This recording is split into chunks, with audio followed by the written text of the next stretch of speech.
thank you for responding to our asking.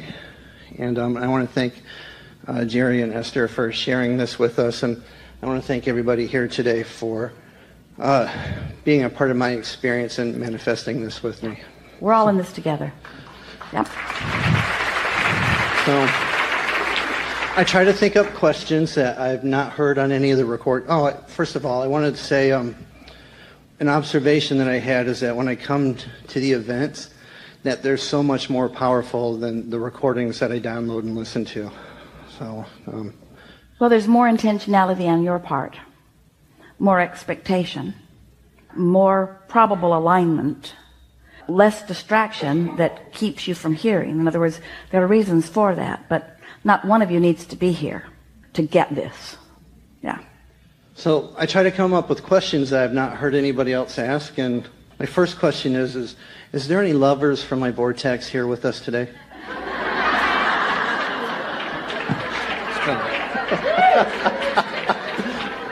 Four. Yes.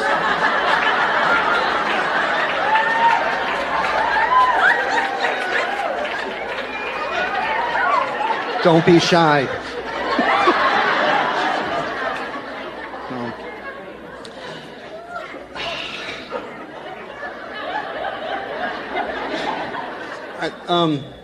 The other day I was listening to a recording of one of our past conversations, and it wasn't exactly the way that I remembered it.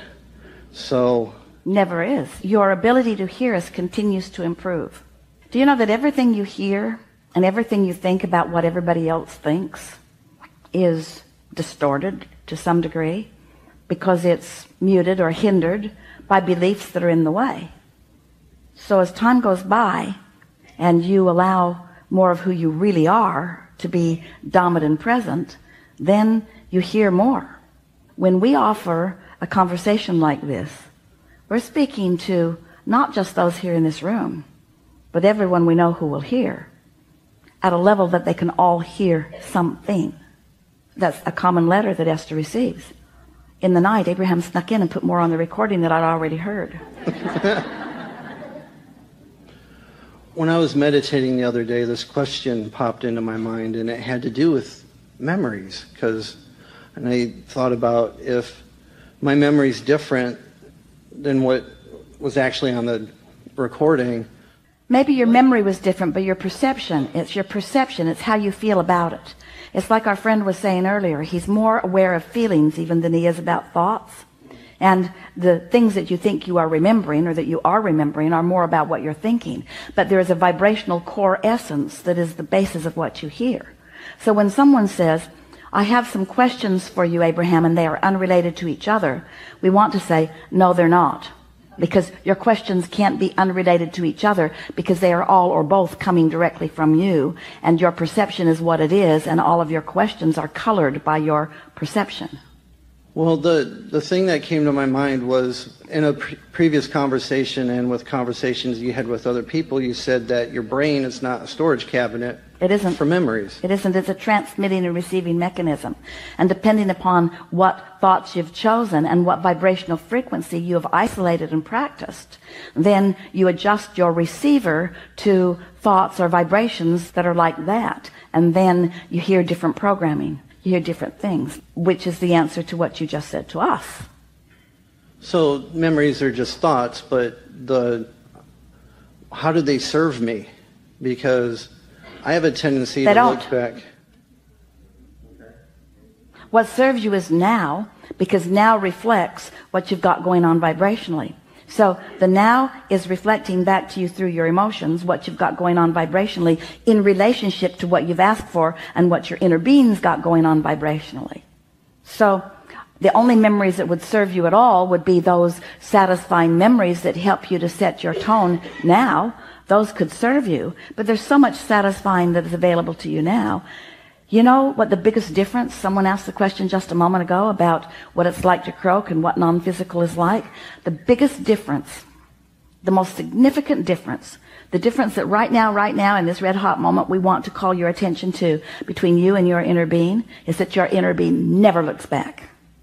So when you do, you always introduce some resistance to the equation, because your inner being is always looking forward to what's becoming. And when you look back, there is some slight resistance. And that's why you call it nostalgia. That's why you call it homesick.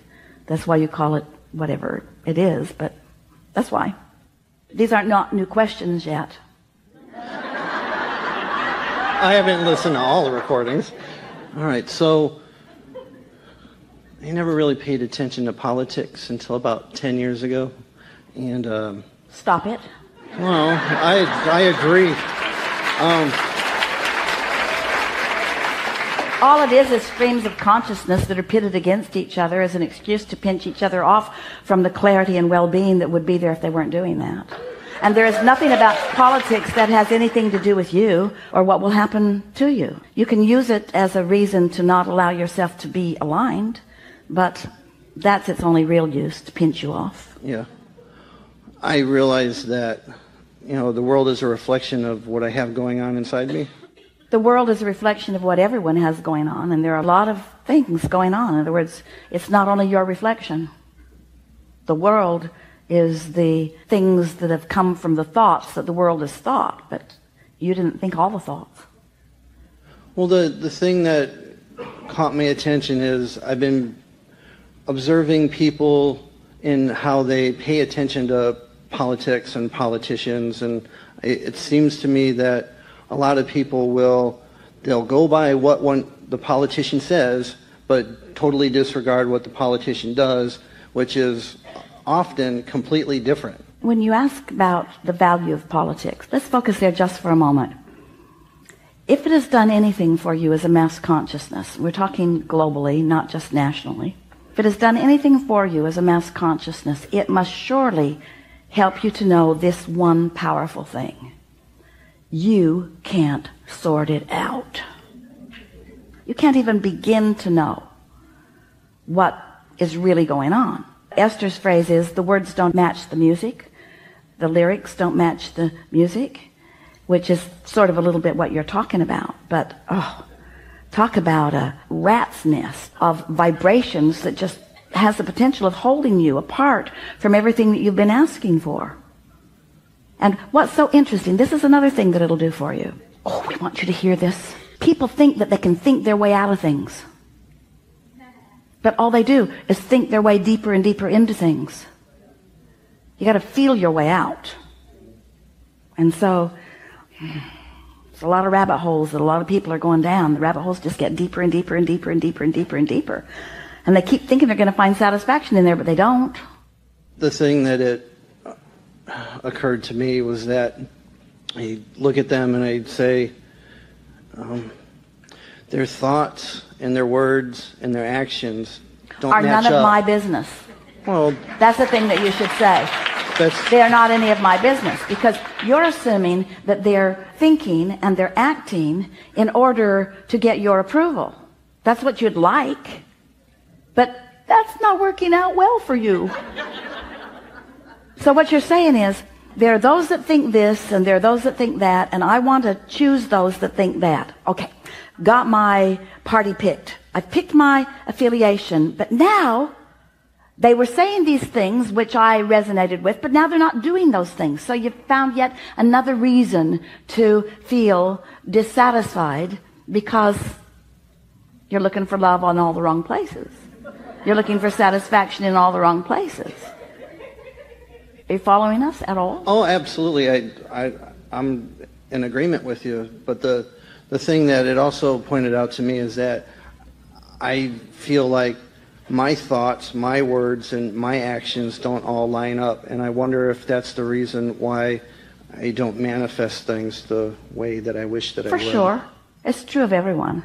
But you see, can you let your thoughts be an evolving thing? And can you let what you believed at one time, which served you, be something that you don't believe at this time? In other words, can you be the evolving being that you are? Can life experience give you new asking? Yes. Yeah. I like how you talk about satisfaction a lot. I don't always feel that way, and I'd really like to. You don't usually feel that way. And most people don't. We're not singling you out. Most people do not usually feel satisfied. I'm always trying to figure out how to fix what's wrong. It's just not working. Those step one moments help. In other words, looking for a solution, trying to solve a problem, that's a wonderful thing. That's step one. Just don't make a lifetime career out of that. Seems like all I got going. What happens with so many, let's talk just for a moment, and let's not go too much further into politics, just because it's sort of... It was just an example. Well, we're going to follow your example down the rabbit hole just a little bit. We just want to say this to you. Let's say that you are listening to someone who is speaking something that resonates with you. And let's say that that particular person has a particular platform and a particular affiliation that maybe you also resonate with. And then let's say that there is another who is speaking differently than that. And so you begin to do, or you continue to do, what most people do about things that were thoughts that have turned to things. In other words, most humans are really interested in sorting out the manifestations. And so they want to call things Republican or Democrat, or they want to call them prosperous or not prosperous. They want to call them right or wrong. They want to put them in those camps so that they can support them and defend them or rail against them and resist them. In other words, it's a sort of natural function of your sifting and sorting process. But what we would like to call your attention to is that really in all of this gathering together in groups, no matter what labels you give it, whether it's a political label or a religious label or any other kind of label, there are so many labels and groups and ways that humans want to pigeonhole and catalog things.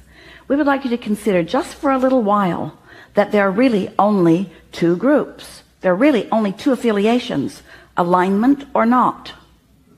And almost everyone in the political world is in the not alignment part. And so as you join any part of any of that and you try to find satisfaction in that, it's unlikely that you will find much satisfaction in what already exists, because these groups that you are wanting their words to match their music, so to speak, it's not where satisfaction is supposed to come to you. So let something that you see from wherever you see it help you give birth to something else that you want, and then you line up with that. There's plenty of subjects where you can find plenty that you want. And that's really what evolution of your planet is all about. It's what evolution of the universe is all about. But just decide that you're going to join as much as you can the group that is satisfied, which means you're going to join the group that is under the influence of who you really are and what you really want. And that you're going to join the group of enlightenment and upliftment and refreshment and replenishment. Just make your own decision by virtue of the way it feels to you. And after a little while, you'll find benefit in all the groups. You'll find wisdom everywhere. Can you imagine what it would be like if you as an individual or any collective body of any of you, the electorate, or even those that don't actually cast their votes with ballots but that cast them vibrationally, can you imagine how wonderful it might be if you could look at the body of people who represent you and understand the collective wisdom that their life experience has gathered together, and you could actually feel appreciation for their collective or individual wisdom and not need them to stand in a certain camp before you'd even be willing to listen to their wisdom?